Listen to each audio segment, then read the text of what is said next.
Bonjour, bonjour à tous, alors j'espère que vous allez bien. Bienvenue YouTube, bienvenue Facebook. Alors aujourd'hui on est vendredi, logiquement le vendredi on fait un petit témoignage. J'espère que vous êtes édifiés. J'espère que toi qui passes par là aujourd'hui, tu me découvres peut-être. Alors moi je m'appelle Armel, d'accord? Ça fait un petit moment maintenant que je fais un petit moment. Ça fait bientôt 9 ans que j'ai donné ma vie au Seigneur. Et donc je fais des vidéos depuis quelques années. Mais maintenant là je pense que je suis dans la vision même du Seigneur. Si tu ne m'as pas vu ou tu ne m'as pas aperçu, je crie ici en fait pour Jésus. Ici on a une rubrique que j'appelle Méditons ensemble, où le Seigneur nous amène dans les fondamentaux, donc de lire la Bible. Donc on revient à relire cette Bible-là, à la lire comme il faut. Donc je t'invite aussi, toi qui viens de me découvrir peut-être, d'aller faire un tour sur la chaîne YouTube qui s'appelle Armel Masuki. Je pense que je vais le changer. Et sur Facebook, ici peut-être qu'on t'a partagé Eau de vie édifie. Voilà. Merci Seigneur encore, Papa, merci de m'accompagner. Merci mon Dieu, mon roi, encore de faire ce que tu veux. Merci Seigneur encore de toucher un cœur, de parler à un cœur. Merci Seigneur encore pour ta parole qui est vie. Merci encore pour ta vérité. Merci de toucher. Merci Papa. Moi je vais m'écarter et je vais te laisser croître tout simplement parce que ici c'est pas moi qui est l'auteur, mais c'est plutôt toi. Au nom de Yeshua. Amen. Amen, amen, amen. Alors, ce vendredi, logiquement, je partage un témoignage. Et donc, je vais déjà vous rappeler un petit peu le slogan. Le slogan ici, c'est de lire la Bible, aimer Jésus. La prière, l'autocritique de soi, de prendre conscience du péché et de prendre conscience de la mise à part avec le Seigneur. Je vous laisse aller regarder les vidéos, je vous laisse aller regarder vous-même en fait les précédentes vidéos.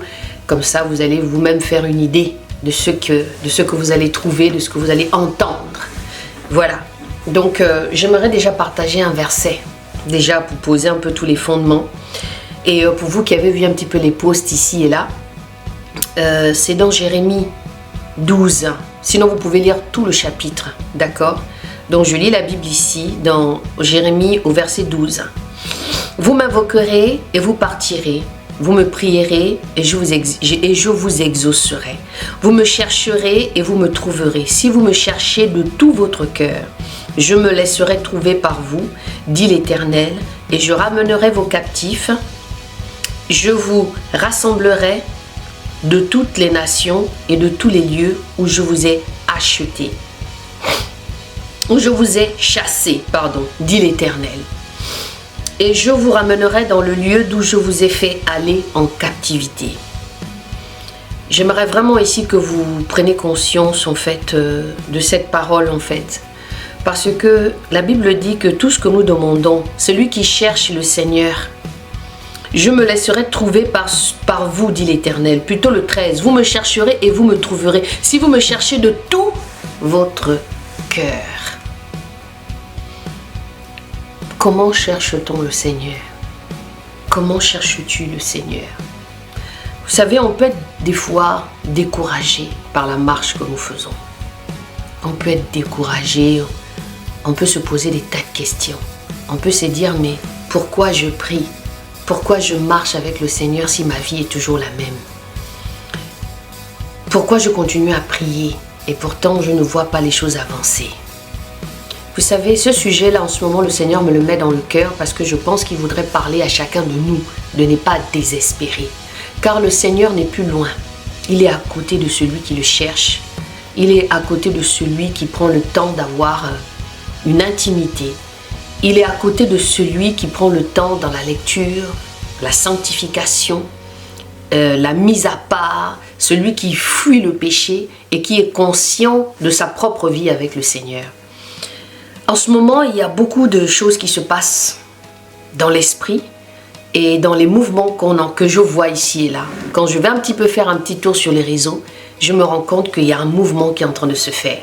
La nouvelle année 2023 reste une année, pour moi, je vais déjà parler pour moi, est une année décisive. Enfin, je ne sais pas, il y a quelque chose encore qui va être dans cette année-là. Il y a quelque chose, il y a un vent, il y a un mouvement en tout cas. Mais je parle pour moi, de ce que moi, de mon ressenti personnellement. Et moi, j'aimerais tout simplement t'inciter à continuer à avoir confiance dans ce témoignage pour toi. C'est de continuer à aller chercher le Seigneur. Je vais vous partager un témoignage parce que le Seigneur permet que je partage les témoignages et je pense que les anciens témoignages vont être basés sur ce que nous lisons dans la Bible en fait. Que vous preniez conscience que ce qui s'est passé dans la Bible se passe encore aujourd'hui. Même l'état de l'Église aujourd'hui, c'est ce qui s'est déjà passé entre-temps avant avec Moïse, avec le peuple d'Israël. Tout ça a déjà été. Vous comprenez? L'année dernière, j'étais beaucoup malade. J'avais beaucoup de maladies ici et là. J'avais des maladies de cœur, j'avais des maladies du chagrin, de la solitude, vous savez, je vous ai déjà expliqué mon histoire. Moi, je suis une maman qui ne vit pas sa vie de maman à 10 000%. Voilà, moi, je vis ma vie de maman à moitié. Mais comme souvent me disent les frères et sœurs, Armelle, tu es une maman d'abord avant tout. Mais moi, je ne trouve pas que je suis une maman à 100%. Parce que mes enfants ne sont pas avec moi. Et donc, c'est un peu compliqué. Je ne vais pas rentrer dans les détails. Encore une fois, les bien-aimés, pour ceux qui veulent être encouragés, pour ceux qui vivent peut-être des situations comme moi je vis, qui n'ont pas leur enfant, qui sont dans la difficulté et qui veulent abandonner le Seigneur parce qu'ils se disent que non, je ne peux plus, je ne peux plus, je ne peux plus. N'hésitez pas de me contacter encore une fois. N'hésitez pas de me contacter. N'hésitez pas à m'envoyer votre message. Vous avez un numéro de téléphone ici sur Facebook. Et sur YouTube, vous avez un mail. Je préfère qu'on m'écrit sur YouTube. Parce que ça reste, j'arrive à trier. Et là, c'est le numéro WhatsApp que je donne sur Facebook. Je ne réponds pas aux appels. Je répondrai que aux messages WhatsApp. Et c'était une période, vous allez me dire, mais Armelle, c'est compliqué. Des moments, tu es chrétienne, tu as donné ta vie au Seigneur, tu penses marcher vraiment dans la vérité avec Yahweh. Parce que j'essaye d'être vraiment dans l'humilité, dans ce que je veux vous dire. Et puis, tu as des maladies. Vous allez me dire ici que la maladie ne vient pas de Dieu, je veux bien, mais je vais juste vous raconter ce que moi je vis. Parce que comme je dis toujours, je ne peux que donner ce que j'ai. Malgré tout ça, j'étais dans la souffrance. J'étais dans une souffrance pas possible. J'étais dans l'incompréhension, j'étais dans mes souffrances. J'avais même du mal, vous savez, pendant un temps quand je me suis convertie, je me suis attachée aux frères et sœurs. C'était vraiment quelque chose pour moi, c'était nouveau. Donc je me suis attachée aux frères et sœurs, j'étais vraiment dans cette communion-là, l'amour avec les frères et sœurs et tout et tout. Après le Seigneur a permis la séparation. Et donc il fait qu'à un moment donné, je me suis retrouvée dans cette solitude encore avec moi et Yahweh et ma propre vie. Je vous disais la dernière fois que nous vivons les conséquences des choix que nous avons faits auparavant. Nous vivons le choix d'aller avec un homme qui n'est pas bon parce que des fois, vous savez, le Seigneur nous parle. Quand nous rencontrons souvent les gens, je parle ici quand on est dans le monde, des fois il y a cette petite voix comme ça qui te dit de ne pas aller avec la personne. Mais c'est parce qu'on est attiré, parce que la personne est beau ou belle, parce que la personne a des plaques de chocolat, parce que la personne parle bien, parce que la personne a des moyens, parce que la personne a une grosse voiture. En fait, notre choix dans le monde d'être avec des hommes n'a aucune cohérence en fait, parce que nous on n'est pas dans la, ce n'est pas le choix de Dieu, c'est notre choix personnellement. Et donc vous vous rendez compte que tout est faussé, parce que aujourd'hui le choix que moi je veux de ce que je souhaite, c'est le choix de Dieu d'abord, parce que je sais que si l'homme que Dieu va m'amener, cet homme-là sera selon comment Dieu veut. Et puis donc on vit, une fois qu'on a rencontré le Seigneur, qu'on est sorti de toutes ces situations, on revit toujours les situations, on subit les conséquences des choix que nous avons faits auparavant. Et moi, j'ai subi ces choix-là. Parce que j'avais fait le choix d'être avec un homme qui buvait énormément, parce que moi, si à l'époque je buvais, j'ai fait le choix d'être avec un homme qui était un peu... comment dire ça? Enfin bref, qui avait une certaine façon de faire les choses et que moi, j'ai suivi dans le temps. Et du coup, une fois qu'il y a eu séparation, avec l'enfant, il y a eu des problèmes. Il m'a beaucoup combattue. J'étais beaucoup combattue parce que voilà, mon ex-mari c'est un Français, c'est un blanc, dit communément. Donc mes amis les Français, ne vous inquiétez pas, j'ai pas de problème avec vous. Donc du coup, j'ai vécu toutes ces choses en fait. Le fait d'avoir entendu des choses qu'il a dit de moi. Vous savez, même si des fois on dit oui voilà le Seigneur m'a guéri. Le Seigneur m'a guéri de l'intérieur. Aujourd'hui, je peux dire que le Seigneur m'a guéri. Il y a quelques années, encore 2 ans en arrière, là, c'était compliqué. Voilà. Donc, je vivais ça. Donc, j'avais tout le temps des bobos. J'avais des problèmes de transit. J'avais des problèmes de jambes, de dos. J'avais même des palpitations. Après, il n'y a pas longtemps, j'ai souffert en fait d'une anémie. Mais ça encore, c'était autre chose. Donc, j'ai subi comme ça beaucoup de souffrances émotionnelles. Voilà. Et c'est ce que nous vivons des fois dans notre marche, des souffrances émotionnelles. Moi, personnellement, j'ai souffert. Autant ma fille, quand on se voit, elle me donne autant d'amour d'une maman. Elle me remplit. Mais je suis toujours en train de me dire, j'aurais pu faire ça comme ça. J'aurais pu penser ça comme ça. En fait, il y a eu un problème d'acceptation. Peut-être que tu vis la même chose, ma soeur. Ici, comme je dis, je vais parler aux femmes. Je vais parler à mes petites soeurs, à mes grandes soeurs, à mes mamans.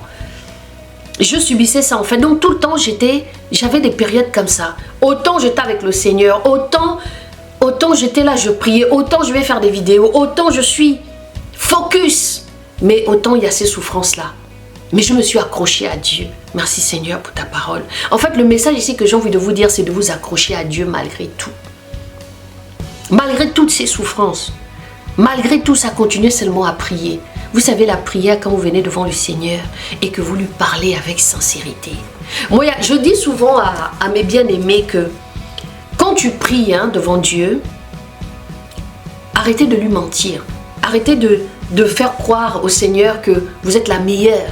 Venez devant le Seigneur comme dépouillé, sans bras, sans rien.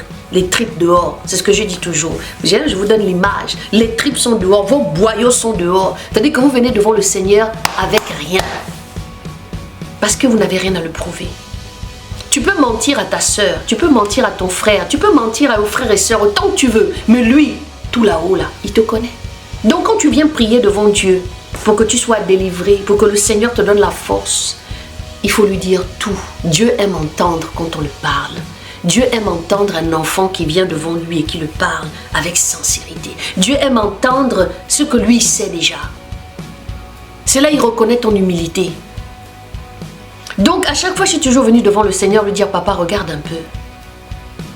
Des fois, je me suis fâchée avec le Seigneur, mais le Seigneur a envoyé un démon pour venir m'attaquer la nuit. Et je suis que c'était lui. Parce que le Seigneur n'a pas voulu. Le Seigneur parle, le Seigneur ne laisse jamais partir un enfant comme ça. Donc si toi, tu n'as pas encore vécu ces choses-là, je t'incite à rentrer dans l'intimité avec le Seigneur. Quand j'ai vécu tous ces petits bobos-là, je me suis retrouvée à l'hôpital, des émotions de ci. Un soir, je me suis retrouvée dans ma maison ici encore. Et puis j'ai eu une attaque. J'ai commencé à avoir des palpitations. Je ne comprenais pas. Je ne dormais pas la nuit. La nuit, à chaque fois que je dormais, une fois que je me positionnais sur mon côté, je sentais des battements. Tout. Une espèce de tension. Et moi, comme je suis quelqu'un qui n'aime pas aller à l'hôpital, je ne suis pas quelqu'un qui aime trop les médecins, je ne suis pas quelqu'un... Je me suis dit, waouh Seigneur, qu'est-ce que c'est? Entre-temps, déjà, même j'ai passé pratiquement 1 an avec l'anémie. Je n'étais même pas consciente que mon anémie était grave. Parce que je vivais par la foi. Mais Dieu, c'est pas un Dieu de désordre. Il a permis quand même que j'aille à l'hôpital, qu'on se rende compte que j'avais ça par rapport à un fibrome. Je vous avais fait un témoignage ici. Je vais essayer de retrouver les vidéos pour pouvoir éventuellement vous remettre ce témoignage-là. Et un soir, comme ça, à la maison, je suis là et puis je fais un malaise. Un gros malaise. Je suis seule dans la maison. Et je commence à tourner, je commence à appeler le Seigneur. Je commence à crier devant Dieu. J'ai dit, Seigneur, je ne comprends pas. Je ne comprends pas ma vie. Je ne comprends pas pourquoi aujourd'hui je marche avec toi et puis me voici encore dans ce genre de situation. Qu'est-ce que je n'ai pas laissé? Qu'est-ce que je n'ai pas compris? Qu'est-ce qui fait que je me retrouve toujours, papa, à faire ce recommencement, à me retrouver encore comme ça dans cette situation-là? Seigneur, la parole dit que la maladie ne vient pas de toi. Donc, qu'est-ce que j'ouvre comme porte aujourd'hui qui fait que je me retrouve dans la situation-là? Vous savez, c'est pas parce qu'on est chrétien qu'on est invincible. Il faut toujours revenir sur le péché d'Adam et Ève. Le péché d'Adam et Ève a ouvert beaucoup de choses qui fait que nous, aujourd'hui, qui ne devaient pas être malades, on est malade. On tombe dans des maladies, on tombe dans des situations. Parce que souvent, il y a certains chrétiens, ah, la maladie ne vient pas de Dieu, ah, vous vous dites que vous priez, mais vous tombez encore malade. Hé, réveillez-vous. Et vivez les expériences, parce que nous ne vivons pas tous les mêmes expériences. Mais nous avons un seul Dieu, Jésus. J'ai prié à Jésus. J'ai fait le tour de mon canapé, j'étais à genoux. Je me suis dit, bon, est-ce que j'appelle les pompiers? Qu'est-ce qui se passe? J'ai vécu des choses pendant ces dernières années. Je vous dis. J'ai eu des sinusites chroniques. J'ai eu des choses. Et finalement, je me suis dit, mais Seigneur, c'est quoi toutes ces maladies? Vous savez pourquoi j'ai eu tout ça? Parce que moi-même, je cultivais cette petite chose-là. Vous savez, il y a des gens, par exemple, qui se... Comment vous expliquer ça? Seigneur, aide-moi. Il y a des gens qui se contentent en fait de tous leurs bobos. Il y a des gens qui aiment bien qu'on vienne leur dire « Ah, tu es malade. Ah, ok. Ah, ma soeur, bon, ça va aller, t'inquiète pas. » Qui vivent avec ces petites choses-là, qui aiment se sentir malade pour se sentir aimé. Mais moi, ce n'était pas mon cas. Mais je souffrais parce que je n'avais pas ce que je souhaitais moi, là. Je n'avais pas ça. Et donc, peu importe que j'avais le Seigneur à côté de moi, je me sentais toujours seule. Je me sens toujours seule. Je me suis toujours sentie seule. Et je pense que mes prières n'étaient pas dirigées de la bonne manière pour que le Seigneur puisse venir me délivrer. Vous savez, c'est comme quand on cherche le travail. J'ai eu des problèmes de dos. Je me suis fait opérer en 2016 d'une hernie discale mélangée avec une sciatique. Je ne pouvais plus marcher. Je marchais avec une béquille. Vous savez, je dis, j'aime quand même un peu Dieu. Parce qu'avec toutes ces épreuves-là, c'est pourquoi je vous disais dans une précédente vidéo un peu lointaine, je vous disais, j'aime quand même un peu Dieu en fait. Parce que si je n'aimais pas Dieu avec toutes les épreuves qui me fait vivre, je pense que j'aurais déjà abandonné le Seigneur. Je pense que cette parole-là et ce témoignage-là, Dieu veut parler à quelqu'un. Dieu veut parler à quelqu'un. Mais je suis toujours restée fidèle au Seigneur. Je me suis même posé la question, de temps en temps je me pose la question, mais Seigneur, pourquoi je suis toujours là en fait? Parce que je pense que je l'aime. Et la manière dont le Seigneur est venu me chercher, comme j'ai dit, celui qui a entendu parler du lion et celui qui a vu le lion, c'est deux choses différentes. Mais nous avons tous ce même Dieu-là que nous aimons, pour ceux qui l'aiment. Le Seigneur aujourd'hui me fait comprendre de l'amour. J'espère que vous allez comprendre ce message correctement. J'ai subi beaucoup de bobos qui auraient pu me pousser à abandonner le Seigneur. Mais je ne l'ai pas fait. Parce que c'est à travers lui que ma vie a commencé. Ma soeur, est-ce que c'est à travers Yeshua, Mashiach, Jésus de Nazareth, communément appelé Jésus-Christ? Est-ce que c'est lui qui est l'auteur de ta vie? Si c'est lui qui est l'auteur de ta vie, qui fait que tu es debout aujourd'hui, peut-être que tu étais malade, mais Dieu t'a sorti de cette maladie-là.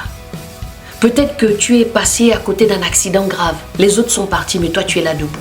Est-ce que tu ne penses pas que tu as une destinée, il y a quelque chose qui se passe dans ta vie? Dieu a besoin de toi par rapport à ça. Le lendemain, je suis allée voir le médecin.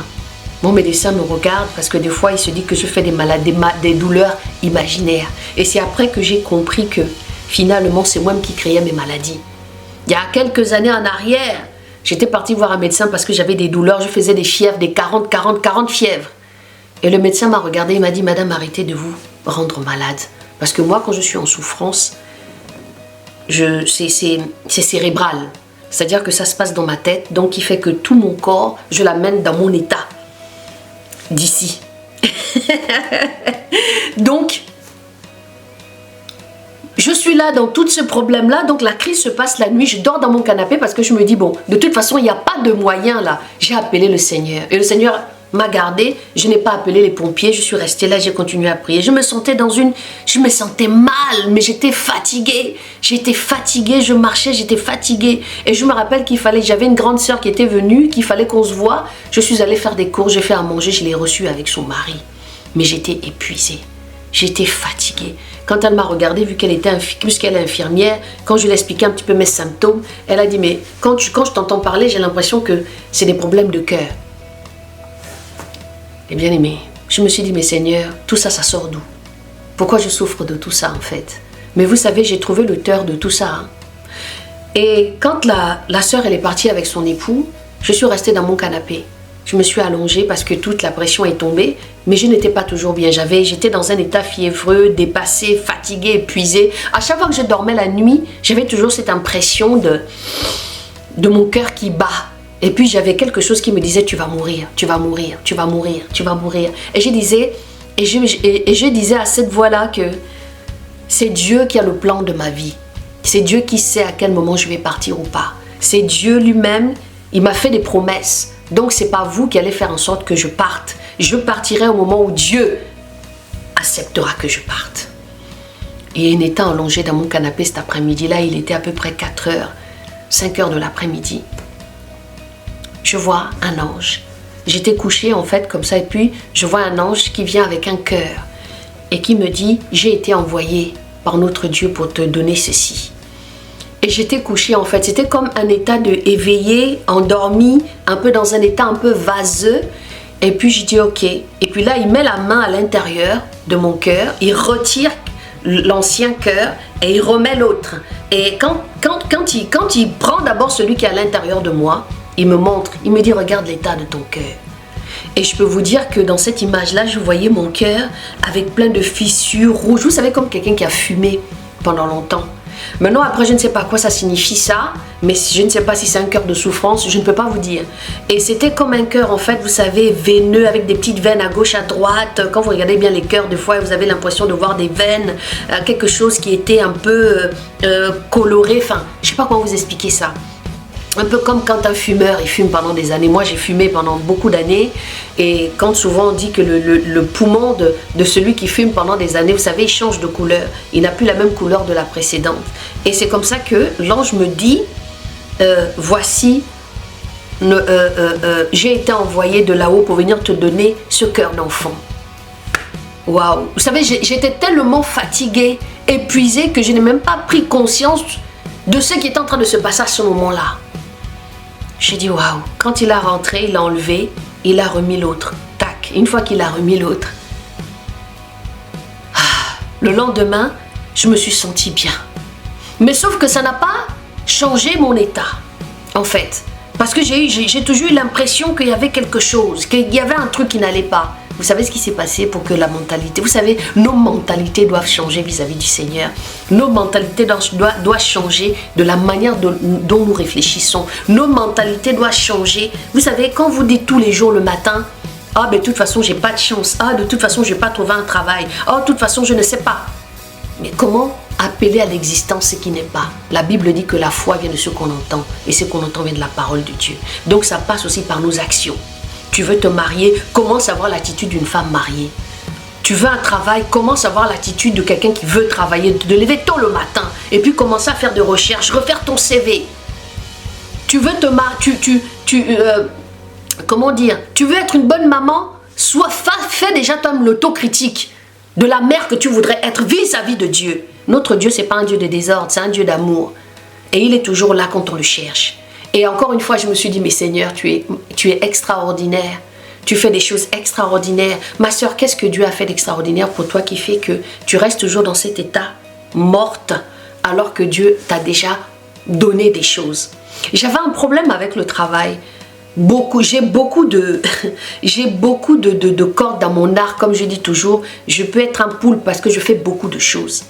Mais je me suis restée bloquée sur des choses. Je me suis dit, mais comment je n'arrive pas à faire ça? Je n'arrive pas à faire ça. Et je vois les choses avancer. Et puis tu te retrouves toujours un peu bloqué comme ça. Vous savez, c'est là où dedans ça se passe. Si vous ne débloquez pas votre réflexion, si vous ne prenez pas conscience de dire, moi c'est ça que je veux. Vous savez, souvent je regarde les non-chrétiens, les gentils, quand ils sont déterminés, ils se disent, moi c'est là où je veux aller. Et puis ils y vont. Peu importe ce qui va se passer, ils sont à fond. C'est-à-dire qu'ils se lèvent le matin, c'est comme ça, c'est comme ça. Donc c'est comme ça aussi que tu dois combattre ça tous les jours quand tu te lèves. Je vais travailler, je veux avoir un mari, je veux avoir une vie comme Dieu voudrait que je sois. Vous savez, Dieu donne à celui qui sait déjà ce qu'il veut.